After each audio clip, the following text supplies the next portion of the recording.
Margaret awoke, startled, a cold sweat clinging to her. She gathered her thoughts.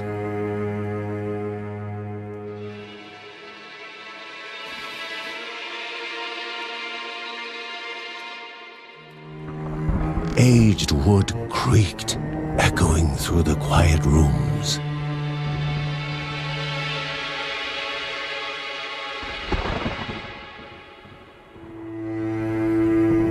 Near the house stood a shrine to Rhea Dana, goddess and daughter of the land, of Rhea and a being of comfort.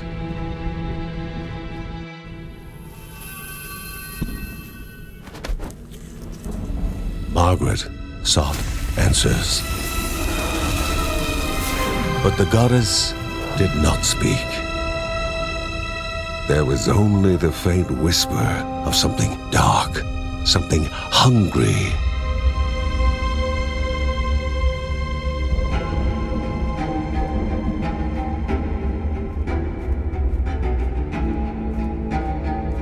The old seer's bones felt the weight of their age as she climbed.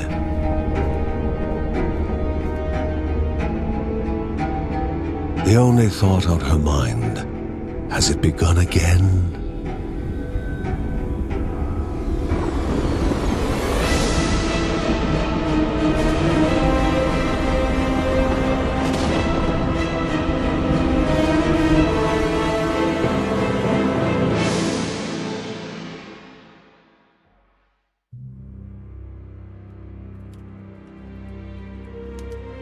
John's mission would be a simple one. He was to investigate Rhea's greatest shrine. His mother presented him with a fresh divinity shard.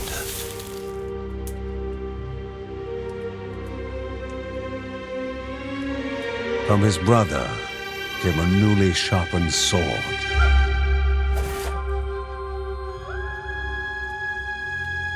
His wife gave him a kiss, and his daughter's hugs were full of reason to return home safe.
Rhea, a land long forgotten, a place of unimaginable beauty.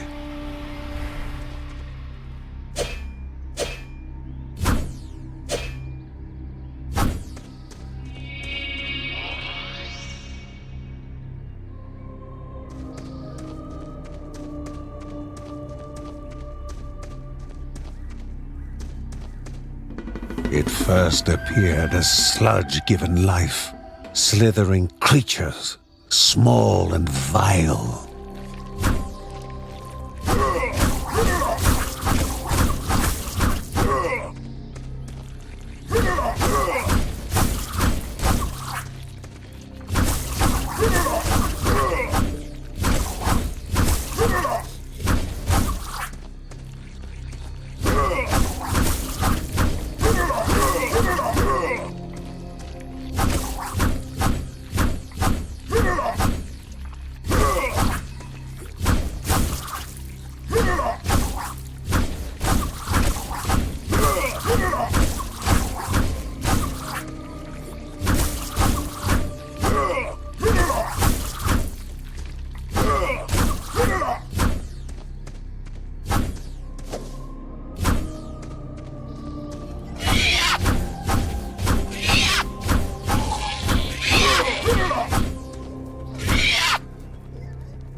A wall, impeding further progress.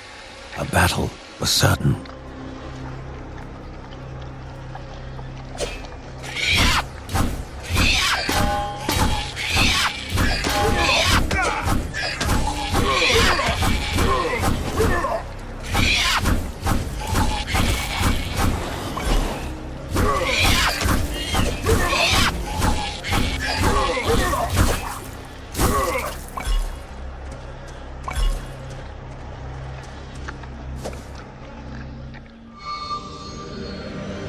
Vanished by light itself, the corruption abated, leaving the shard cold in hand, dark, in need of life.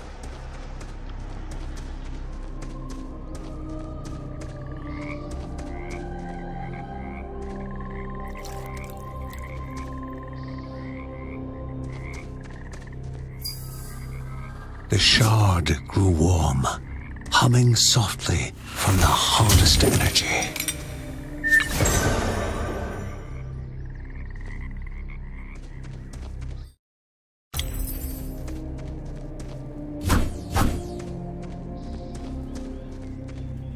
Before him was now one more dangerous than those that came before.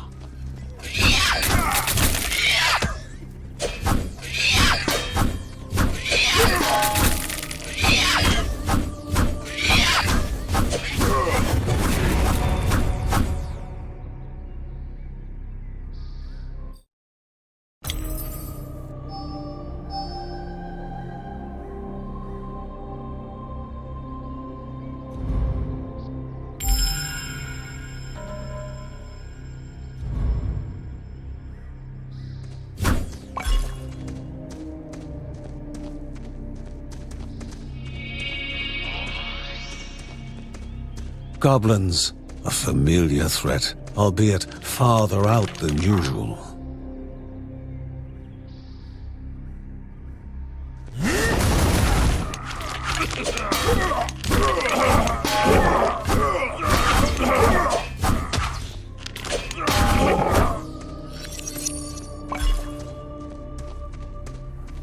Magnificent, but dangerous, a land of love found and of love lost.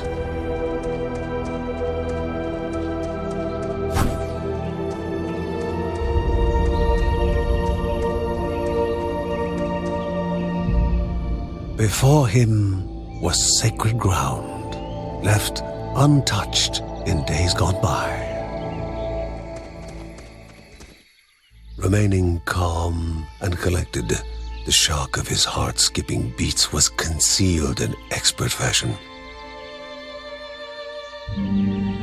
Before him stood Linda, his eldest daughter, with bow and quiver at the ready, determined to do her part.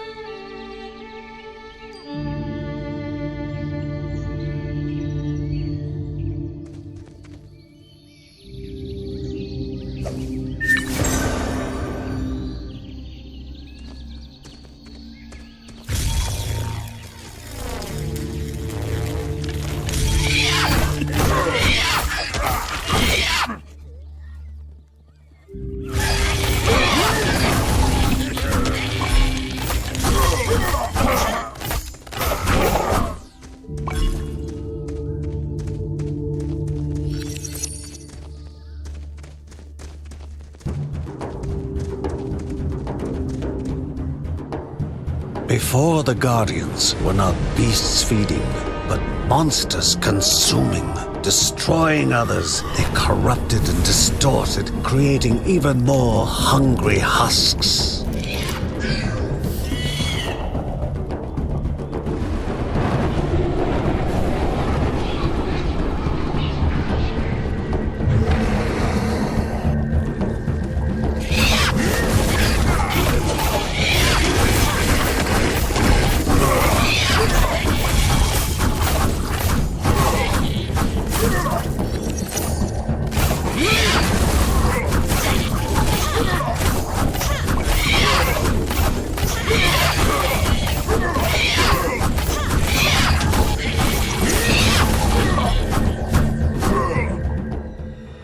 Both father and daughter gathered their thoughts, their hearts heavier than before. How would they explain what they had witnessed?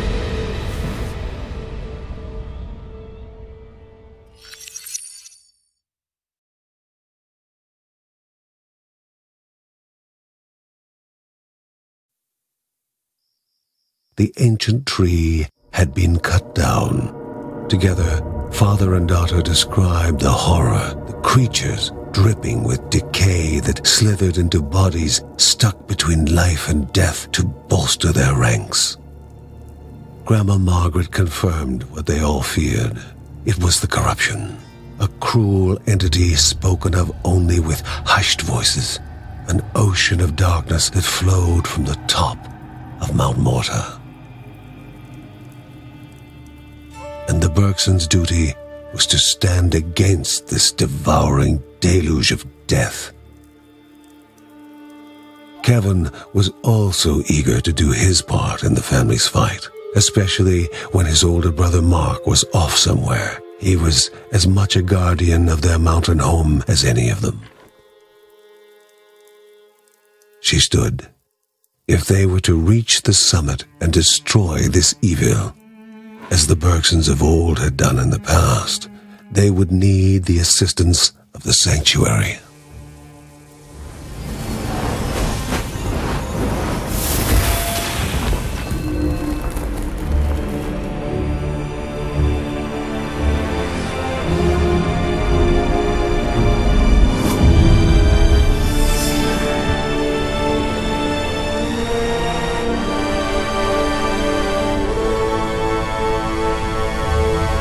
Given to the Bergsons by Rhea herself, the sanctuary was a gateway to the mysterious lands around the mountain.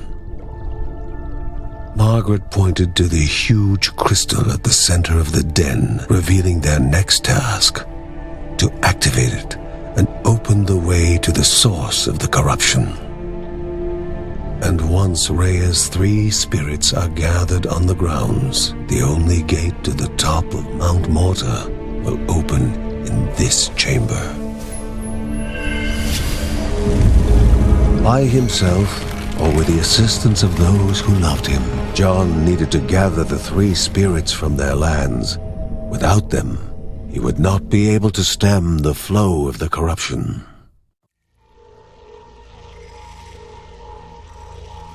Halls of Anaidiah must be here, for she needs to be found.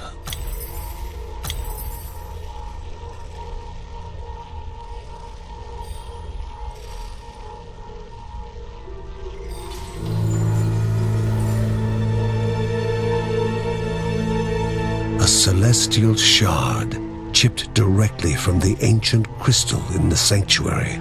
It would be the Bergsons' lifeline, a tether to pull them back home before death's fateful whisper.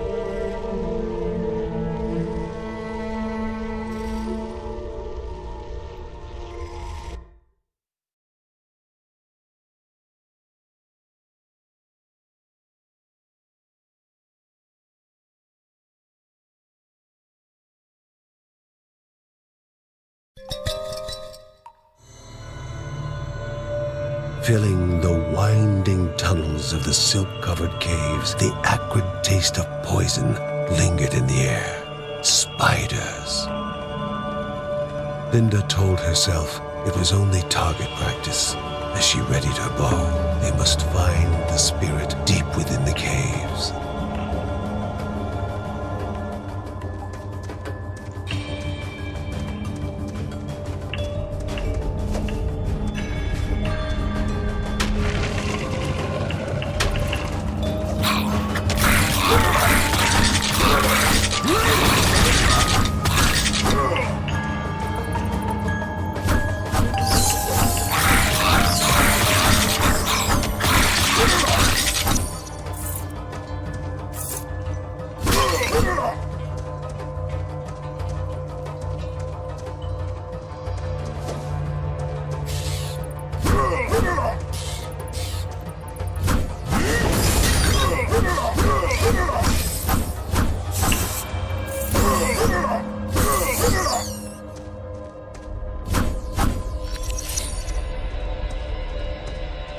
A treasure rested above them, locked behind chance and memory. They needed to place foot upon stone. If silence reigned, they could continue on. If alarms were to ring, they had to begin anew.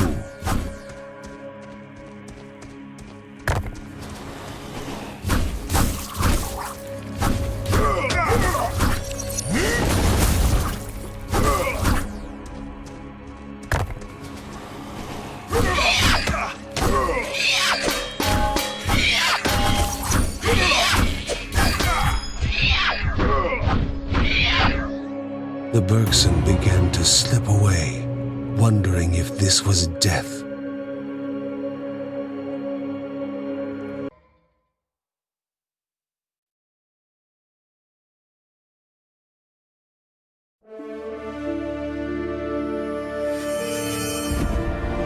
They gasped for air as the celestial shard brought them back, a sensation no hero could become accustomed to.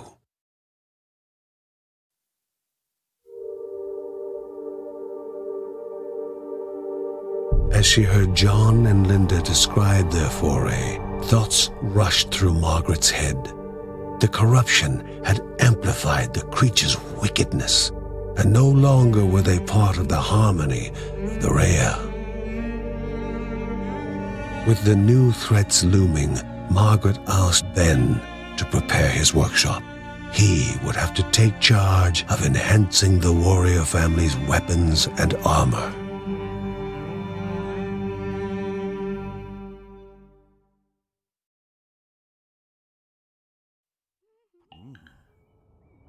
Uncle Ben reached out to the familiar warmth of the forge. If they were to reach the top of Mount Morta, their equipment would need to be of the highest quality.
Pilgrims, once lost in cavern mazes, are now trapped.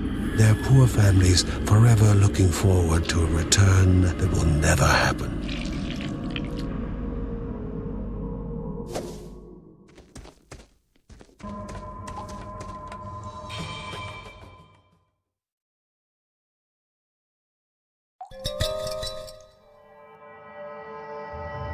The halls of Anea Daya, so mesmerizing in their magnificence, were to be found at the end of a long road. And a hero never knows what is awaiting them at the end of a road. Moving is more important than reaching.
Kevin's need to help all began when his elder brother Mark left the house.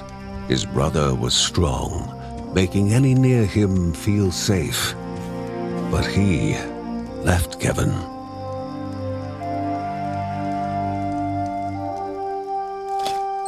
Though Uncle Ben knew what his nephew needed, a focal point for his aspirations.